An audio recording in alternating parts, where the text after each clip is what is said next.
Assalamualaikum warahmatullahi taala wabarakatuh. Waalaikumsalam warahmatullahi wabarakatuh. Judak Ipin berkisah kembali untuk kawan-kawanan yang mendukung Judak Ipin dan penggemar-penggemar Judak Ipin. Mudah-mudahan terhibur. Dengan adanya corona ini ada dua kemungkinannya. Ada yang diuntungkan, ada yang dirugikan. Kawalan Julak ada yang dirugikan. Ini membagi barang orang Tasikmalaya nang kreditan tuh. Jadi anak menagih kreditan sampai di muka pagar. Bu jar. Tagihan kreditan bu jar. Pagar bu kunci. Ini mah buka aja di jendela aja orang menyahut teh. Maaf lah jar. Jaga jarak hari ini jar. Bah iya jar tukang kreditnya. Boleh kayak tukang kredit kada kemana ge jadi jaga jarak.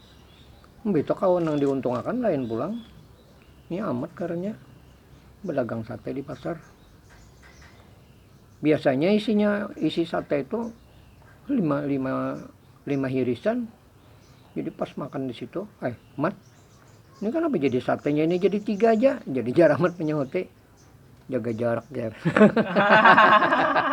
Assalamualaikum warahmatullahi taala wabarakatuh.